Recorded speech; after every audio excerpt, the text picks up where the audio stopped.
رمضان في مصر حاجة تانية والسر في التفاصيل.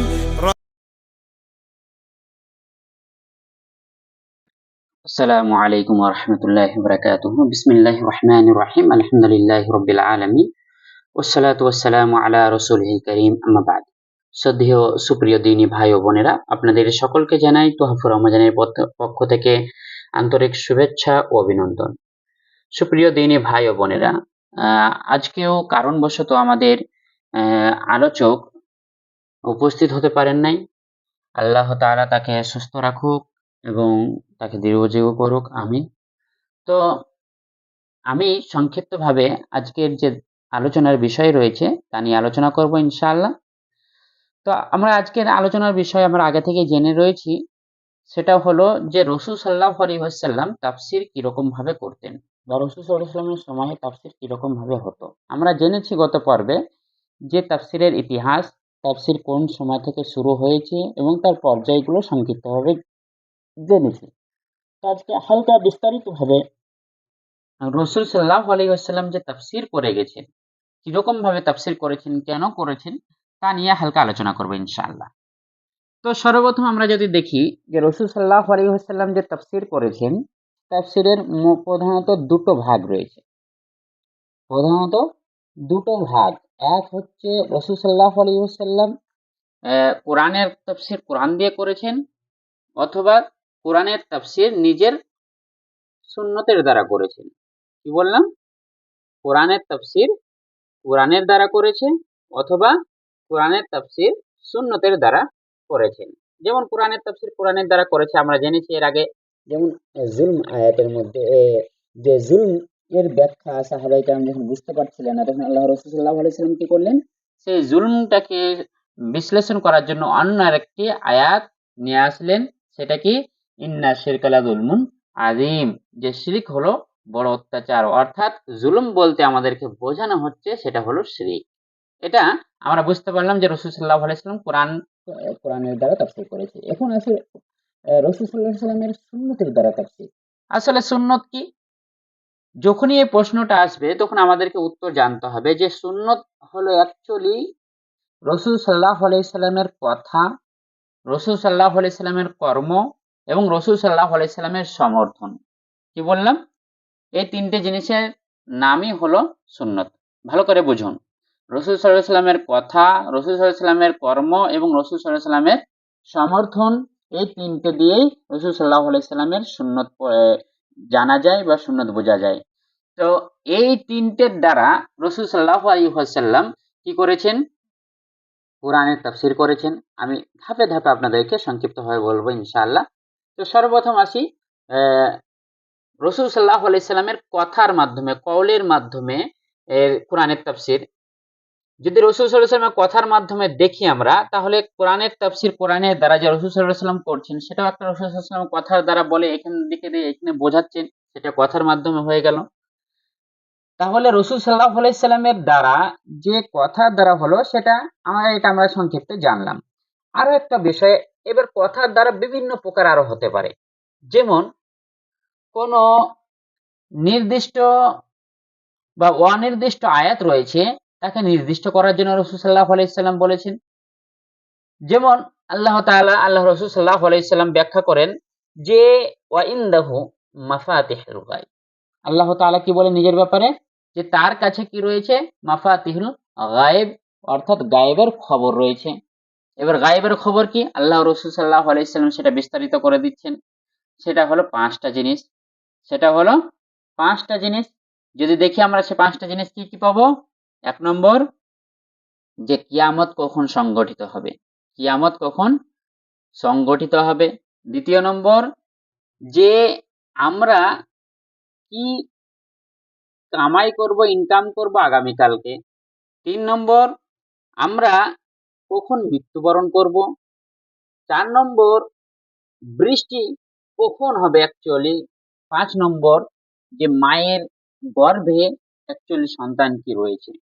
সুপ্রিয় শ্রোতাবৃন্দ, তো এই 5টা জিনিস রাসূল সাল্লাল্লাহু আলাইহি সাল্লাম কি করে দিলেন? একটা মুকাইয়াদ ছিল, এটাকে মুতলাক বিষয় ছিল যে মাফাতিহুল গায়েব, গায়েব অনেক কিছু হতে পারে, এখান থেকে আছে বাইরে নাই, ওটাও গায়েব, আমাদের কাছে গায়েব। কিন্তু গায়েব বলতে এখানে আল্লাহ রসুল আল্লাহ তাআলা কি বুঝিয়েছেন তা তাফসীর করে বুঝিয়ে দিলেন। সেটা হলো যে গায়েব হলো যে এই 5টি জিনিস এখানে আল্লাহ তাআলা বুঝিয়েছেন। অনুরূপভাবে রাসূল সাল্লাল্লাহু আলাইহি ওয়াসাল্লাম কোনো মুশকিল শব্দের ব্যাখ্যা করে দিয়েছেন। যেমন আমরা জানি এই রমাজান মাসে সিয়ামের ব্যাপারে আল্লাহ তাআলা কি বলেছেন?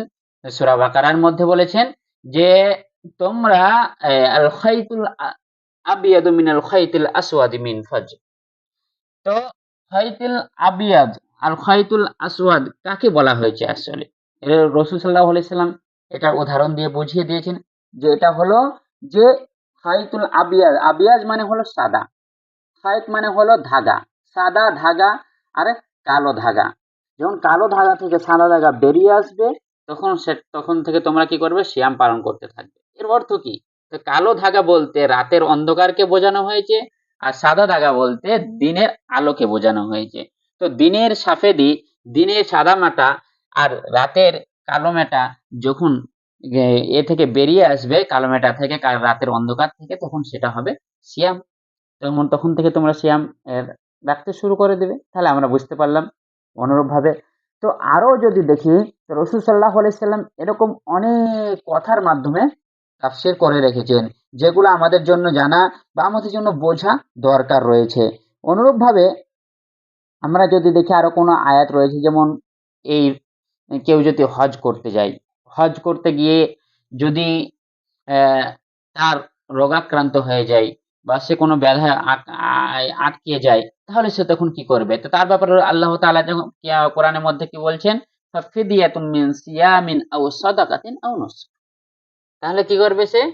সে ফিদিয়া দেবে মিন সিয়ামিন, সিয়াম থেকে, অথবা মিন সাদাকাতিন, সাদাকা থেকে, অথবা নুসক, আহ, সে কোরবানি করবে।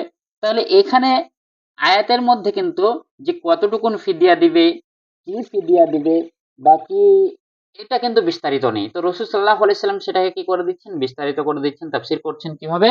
যে এখানে 3টে সিয়াম রাখার কথা বলা হয়েছে, অথবা 6টা মিসকিনকে খাওয়ানোর কথা বলা হয়েছে। 6টা মিসকিনকে নিসফ সা হিসাবে তাদেরকে আহার দিতে হবে, এবং সে কি করবে? মানে সে কোরবানি জবাহ করবে। তাহলে এই জিনিসটা আমরা এখান থেকে বুঝতে পারলাম। তাহলে অ্যাকচুয়ালি এক কথায় আমরা বুঝতে পারলাম যে রাসূল সাল্লাল্লাহু আলাইহি সাল্লামের কথার মাধ্যমে তাফসীর আমরা দেখতে পেলাম। এবার আসি রাসূল সাল্লাল্লাহু আলাইহি সাল্লামের কর্মের মাধ্যমে তাফসীর কিরকম ভাবে হয়। তো এর যদি উদাহরণ দেখি, তো অনেক উদাহরণ আমরা কোরআনের মধ্যে পাবো। যেমন বিশেষভাবে সলাতের যে আয়াতগুলো রয়েছে, অনেক আয়াতে আল্লাহ তাআলা তো বলেছেন আকিমুস সালাহ ওয়া আতুজ যাকাত। সলাত এবং যাকাত প্রদান করার ব্যাপারে আল্লাহ রাসূল সাল্লাল্লাহু আলাইহি সাল্লাম কি বলেন? যে আল্লাহ রাসূল সাল্লাল্লাহু আলাইহি সাল্লাম বলেন, সল্লু কামা রাআইতুমুনি উসাল্লি। তোমরা তেমন ভাবে সলাত কায়েম করো যেমনটা আমাকে সলাত কায়েম করতে দেখছো। তার অর্থ বোঝা গেল যে রাসূল সাল্লাল্লাহু আলাইহি সাল্লামের কর্ম দেখে এটা তাফসীর। বুঝতে পেরেছেন? অনুরূপভাবে হজের ব্যাপারে আল্লাহ রাসূল সাল্লাল্লাহু আলাইহি সাল্লাম বলেন, খুযু আন্নী মানাসিকাকুম, তোমরা আমার নিকট থেকে এই হজের নিয়ম, নীতি নিয়ম সবকিছু নিয়ে নাও। দেখে দেখে সবকিছু সাহাবারা দেখছে কি করছেন রাসূল সাল্লাল্লাহু আলাইহি ওয়াসাল্লাম। আর যদি আমরা দেখি এখন হাদিসগুলো পড়ি, তো যত কর্ম যেভাবে করেছে রাসূল সাল্লাল্লাহু আলাইহি ওয়াসাল্লাম, নামাজ পড়েছে বা যাকা সরি হজ পালন করেছে, তো এগুলো যদি দেখি আমরা, সবকিছু বিস্তারিত রাসূল সাল্লাল্লাহু আলাইহি ওয়াসাল্লামের কর্মের মাধ্যমে এগুলো আমরা দেখতে পাবো। তাহলে হজ এবং সালাতের ব্যাপারে রাসূল সাল্লাল্লাহু আলাইহি ওয়াসাল্লাম এরকম ভাবে বলে দিয়েছেন যে আমার কাছ থেকে দেখে দেখে তোমরা শিখে নাও, জেনে নাও, অন্যের নিকটে ছড়িয়ে দাও। এবার আসি আরেকটা বেঁচে থাকলো যে রাসূল সাল্লাল্লাহু আলাইহি ওয়াসাল্লামের সমর্থনের মাধ্যমে। সমর্থন মানে রাসূল সাল্লাল্লাহু আলাইহি ওয়াসাল্লাম কোরআনের তাফসীর করছেন না, বরঞ্চ রাসূল সাল্লাল্লাহু আলাইহি ওয়াসাল্লামের সামনে কোনো সাহাবী ওই জিনিসটা তাফসীর করছেন, রাসূল সাল্লাল্লাহু আলাইহি ওয়াসাল্লাম তার ব্যাপারে সেটাকে হাসির মাধ্যমে বা সেটাকে নারাজের মাধ্যমে সেই তাফসীরটাকে হ্যাঁ বা না বলে তিনি গ্রহণ করছেন। যেমন এ ব্যাপারে একটা খুব প্রসিদ্ধ একটা উদাহরণ পাওয়া যায় যে কোরআনের মধ্যে, যে এক সাহাবী আমর ইবনুল আস রাদিয়াল্লাহু তাআলা আনহু কোন এক যুদ্ধে ছিলেন। তো তিনি সেই যুদ্ধে জুনুবী হয়ে যান, জুনুবী নাপাকি অবস্থায় হয়ে যান। আর সেই সময় ঠান্ডাও প্রচন্ড ছিল। প্রচন্ড ঠান্ডা থাকার কারণে সে নিজের ওই ঠান্ডা পানিতে গোসল করাতে নিজেকে জন্য অবশ্য ক্ষতিকর মনে করলো। তখন সে কি করলো, সে একটি আল্লাহ তাআলা সে তখন তায়াম্মুম করে নিল এবং লোকেদের সাথে নামাজ পড়ে নিল। তো সে একটি আয়াত থেকে তাফসীর করেছিল। সেই আয়াতটি হলো লা তাকতুলু আনফুসাকুম বিআইদিকুম, তোমরা নিজেদেরকে নিজেদের হাতে হত্যা করো না। এই আয়াত থেকে সে ব্যাখ্যা করে রাসূল সাল্লাল্লাহু আলাইহি ওয়াসাল্লামের কাছে যখন এটা বিষয়টা জানা গেল, রাসূল সাল্লাল্লাহু আলাইহি ওয়াসাল্লাম শুনলেন, তিনি হাসলেন, কিছু বললেন না। তার অর্থ বোঝা গেল যে রাসূল সাল্লাল্লাহু আলাইহি ওয়াসাল্লামের এটা সমর্থন। তাহলে এটাই হলো সমর্থনের দ্বারা রাসূল সাল্লাল্লাহু আলাইহি ওয়াসাল্লামের তাফসীর। তো শ্রদ্ধেয় সুপ্রিয় দ্বীনী ভাই ও বোনেরা, তো আমরা বুঝতে পারলাম যে রাসূল সাল্লাল্লাহু আলাইহি ওয়াসাল্লামের তাফসীরের পদ্ধতিকরণ কেমন ছিল রাসূল সাল্লাল্লাহু আলাইহি ওয়াসাল্লামের সময়ে। তার একটা উদাহরণ আমরা সংক্ষিপ্তে জানার চেষ্টা করলাম ইনশাআল্লাহ। এখানে কিছু কয়েকটা প্রশ্ন আমাদের জেগে উঠতে পারে যে রাসূল সাল্লাল্লাহু আলাইহি ওয়াসাল্লাম কি সমস্ত তাফসীর পুরো কোরআনের তাফসীর কি করে গেছেন? যদি দেখি তো আমরা পাবো যে রাসূল সাল্লাল্লাহু আলাইহি ওয়াসাল্লাম সমস্ত কোরআনের তাফসীর করেন নাই, বরঞ্চ পরিস্থিতি অনুযায়ী সাহাবারা যে সমস্ত বিষয়ের প্রয়োজন বোধ মনে করেছিলেন সেই সমস্ত জিনিসের তাফসীর করে দিয়ে গেছিলেন। কেননা সাহাবাদের মধ্যে অনেকেই তারা আরবি ভাষী ছিলেন, তারা আরবিকে ভালোভাবে বুঝতেন। তো যে সমস্ত বিষয়ে অসুবিধা হতো বা কোনো বিষয়কে খাস করার জন্য, নির্দিষ্ট করার জন্য বা কোনো বিষয়কে সেখানে প্রয়োজন বোধ আছে সেই হিসাবে আল্লাহ রাসূল সাল্লাল্লাহু আলাইহি ওয়াসাল্লাম তাফসীর করতেন। অর্থাৎ আমরা বুঝতে পারলাম যে রাসূল সাল্লাল্লাহু আলাইহি ওয়াসাল্লাম সম্পূর্ণ কোরআনের একের পর এক তাফসীর করে যাননি। এবার আসি দ্বিতীয় বিষয় যে রাসূল সাল্লাল্লাহু আলাইহি ওয়াসাল্লামের কথার দ্বারা বা রাসূল সাল্লাল্লাহু আলাইহি ওয়াসাল্লামের সুন্নতের দ্বারা তাফসীর করা কতটুকু সম্মত। যদি এই বিষয়ে আমরা দেখি তো সংক্ষিপ্তভাবে আমার একটা বাক্য বলি বা বলতে পারি যে রাসূল সাল্লাল্লাহু আলাইহি ওয়াসাল্লাম এই দুনিয়ার বুকে আল্লাহ তাআলার পরে যদি আল্লাহ তাআলার উদ্দেশ্যকে কেউ ভালোভাবে জেনে থাকেন তিনি হলেন মুহাম্মদ সাল্লাল্লাহু আলাইহি ওয়াসাল্লাম, আমাদের নবী মুহাম্মদ সাল্লাল্লাহু আলাইহি ওয়াসাল্লাম। কেন তিনি এই রিসালাকে নিয়ে এসেছেন, আর তিনি যদি না বুঝতে পারেন তাহলে সেটা হতে পারে না। আর আল্লাহ উপর থেকে আল্লাহ তাআলা বলছেন ওমা ইয়ানতিকু আনিল হাওয়া ইন হুয়া ইল্লা ওয়াহয়ু ইউহা। রাসূল সাল্লাল্লাহু আলাইহি ওয়াসাল্লামের মুখের কোনো বাণী নয়, বরঞ্চ সে যাগুলো বলছে সেগুলো হচ্ছে এক প্রকার ওহী, সেগুলো হচ্ছে এক প্রকার ওহী। তার মানে বোঝা গেল যে রাসূল সাল্লাল্লাহু আলাইহি ওয়াসাল্লামের সুন্নতের দ্বারা তাফসীর করা এটা আফজল। কোরআনের তাফসীরের পরে দ্বিতীয়তম মাসদার হচ্ছে শরীয়তের মধ্যে তাফসীরেরও মাসদার হচ্ছে কি মূল উৎস হলো সুন্নাত। তো কাজেই আমাদেরকে এই দুটো বিষয়ের দিকে বেশি ভ্রুক্ষেপ দিতে হবে। অবশ্যই আল্লাহ তাআলার নিকট দোয়া করি আল্লাহ তাআলা যেন আমাদের সকলকে কোরআন ও হাদিস ভালোভাবে বোঝার তদারক আমল করার তৌফিক প্রদান করুক। আমিন। আসসালামু আলাইকুম ওয়া রাহমাতুল্লাহি